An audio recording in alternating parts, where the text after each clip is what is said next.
El gobierno y los frigoríficos avanzan en un acuerdo para levantar las restricciones a las exportaciones de carne. Las conversaciones entre ambas partes continúan a días de que se cumpla un mes de la suspensión de las exportaciones. El ministro de Desarrollo Productivo, Matías Culfas, ha anticipado, Marina, un acuerdo inminente, ¿no? Exactamente, Ezequiel, estamos a la espera del anuncio de ese acuerdo. Entre tanto, el INDEC acaba de dar a conocer el índice de precios al consumidor correspondiente al mes de mayo, un índice que estuvo por debajo de lo que anticipaban las consultoras privadas y por debajo de los indicadores anteriores. Es el más bajo desde noviembre. De todas maneras, el rubro, concretamente alimentos, estuvo en el mes de mayo, bueno, entre los que más aumentó, con una suba del 3,1%. 3,1. Lo decimos, Ezequiel, exacto. siempre es un promedio, porque Sí. hay productos que aumentan mucho más, y es el caso específico de la carne. Bueno, de todo esto vamos a hablar con un especialista, con un economista del Centro de Estudios CEPA, y le damos la bienvenida ya mismo. Así es, en minutos vamos a hablar con Juan Pablo, vamos a contextualizar, Marina, si te parece, en placas de qué se trata, ¿no? Esta cuestión de la suba injustificada, ¿no? La carne no baja. En mayo pasado los precios de la carne vacuna subieron un 76,6% frente al mismo mes de 2020.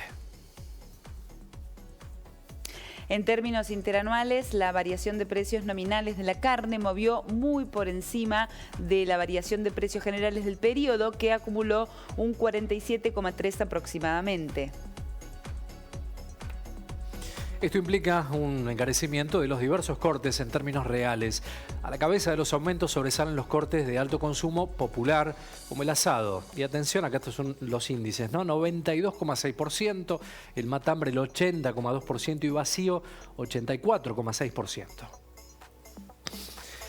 Vamos a hablar, como lo decías, Marina, con Juan Pablo Costa, economista de CEPA, ¿no? En un año el precio de la carne aumentó un 76%. ¿Cómo se justifica esto? Juan Pablo, bienvenido. ¿Cómo te va? Hola, buenas tardes, ¿cómo están? Bueno, a ver, son bastantes factores que confluyen. Creo que una de las cuestiones principales es el fuerte aumento de la demanda internacional, especialmente la demanda china, ¿sí?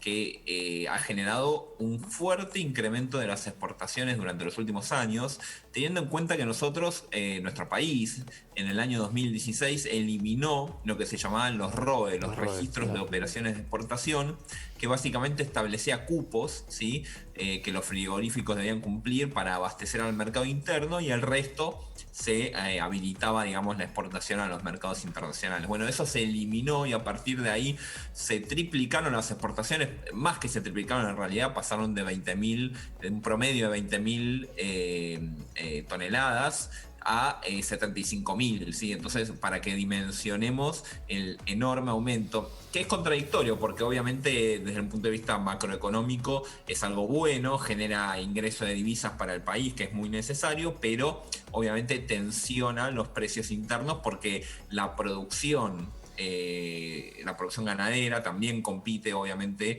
con la producción agropecuaria y demás, digo, en términos de tierras, con lo cual no es que se puede triplicar fácilmente la producción de carne, y de hecho es lo que ocurrió. Entonces, con el mismo stock, ¿sí? Con el mismo stock ganadero, hoy estamos triplicando más del triple que hace muy pocos años, con lo cual obviamente la oferta para el mercado interno se ve reducida. Además de eso, tenemos otros elementos particulares durante los últimos meses, como el fuertísimo aumento del maíz en el mercado internacional, que recordemos es un insumo para la producción ganadera, y además hay obviamente también un problema vinculado a cierta recomposición o cierto despertar de la actividad económica en diciembre, noviembre, diciembre especialmente del año pasado, en donde sectores frigoríficos o sectores vinculados a la cadena de valor intentaron recomponer rentabilidad incrementando los precios. Ahora, la mayoría de los meses estamos viendo que los precios de la carne siguen aumentando por encima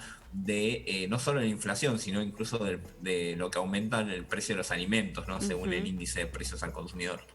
Juan Pablo, ¿cree, como sostienen desde el sector de la carne, que fomentar incentivar la producción podría ser una salida para que bajen los precios? ¿Y cómo evalúa este tipo de medidas como las restricciones? A ver, fomentar la producción se plantea como salida.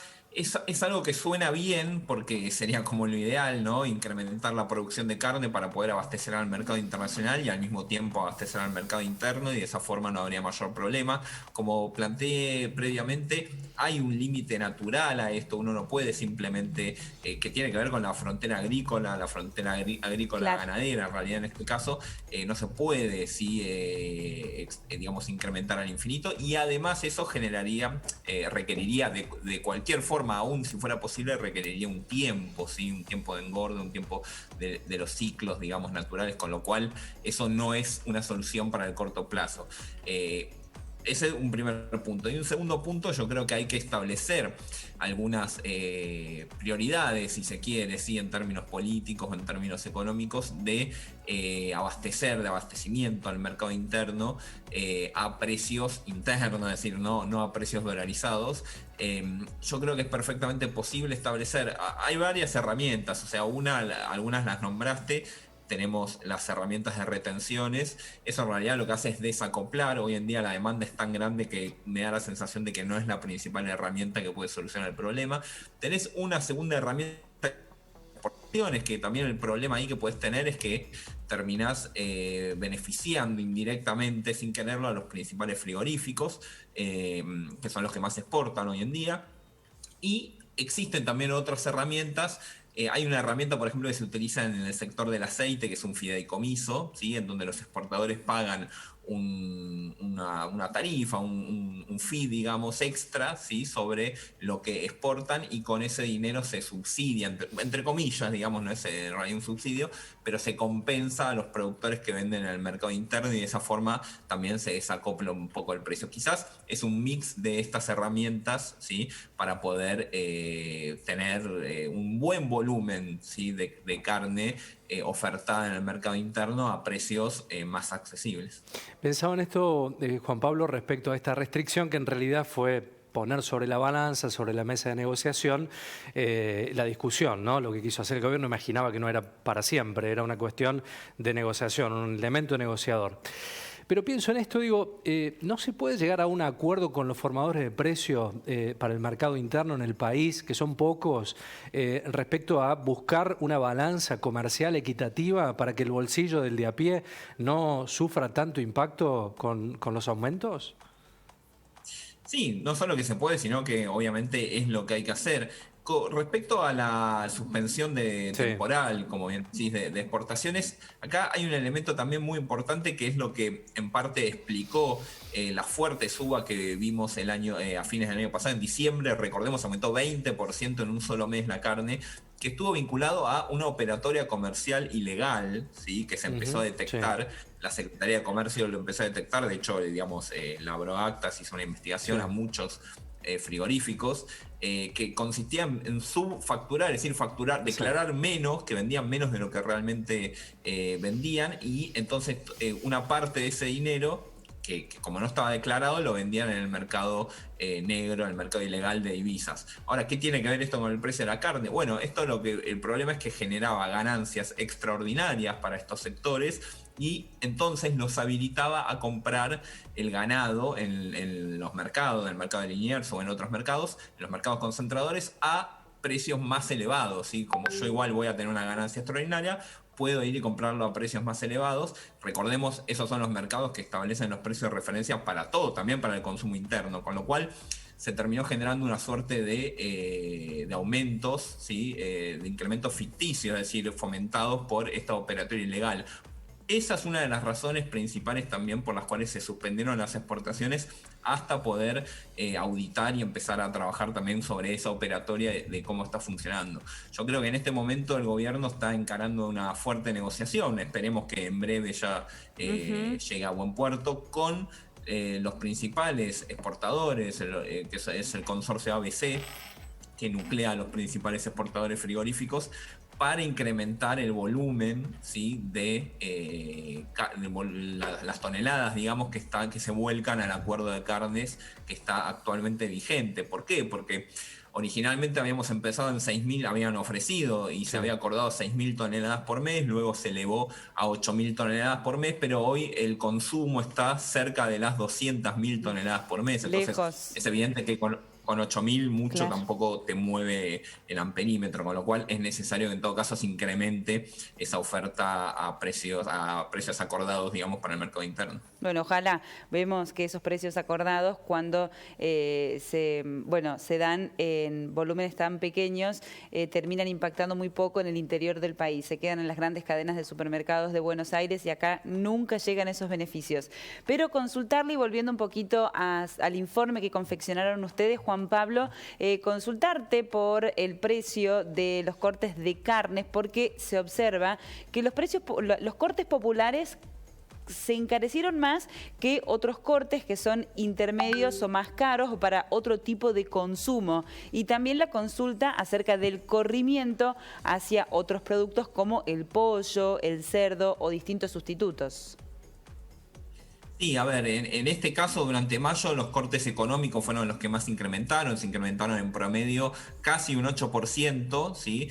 Según el relevamiento que realizamos y según la ponderación, es decir, de acuerdo a la estructura de consumo. ¿Sí? Porque digo, no es lo mismo que aumenta el asado que un corte poco consumido, es decir, de acuerdo a la estructura de consumo, el promedio de aumentos de carnes en mayo fue de 5,9% y entonces los cortes económicos, como les decía recién, casi 8 puntos, es decir, por arriba.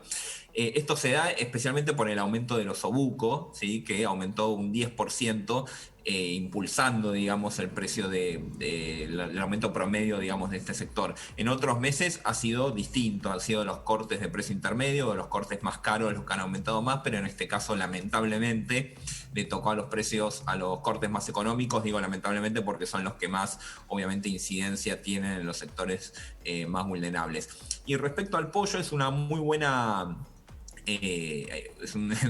pregunta, una muy buena acotación, porque efectivamente el pollo se incrementó 1,7% durante mayo, y entonces lo que nosotros venimos viendo durante los últimos meses, te diría que durante el último año, es un encarecimiento de la carne vacuna respecto a otros cortes de carne sustitutas, como es el caso del pollo, ¿sí? Es decir, obviamente el pollo aumenta también, ¿sí? Porque hay una dinámica inflacionaria, pero salvo un mes, el resto de los meses aumenta por debajo del promedio de aumentos de cortes de carne vacuna, con lo cual en términos relativos, hoy en día comprar carne, ¿sí? Es mucho más caro que comprar pollo, ¿sí? Entonces seguramente vamos a estar viendo de acá en adelante, digo, paulatinamente, un efecto también sustitución, es decir, que muchas familias o muchos hogares empiecen a volcar al consumo de pollo o disminuyan, claro. Si no lo eliminan, pero disminuyan el consumo de carne y empiecen a elegir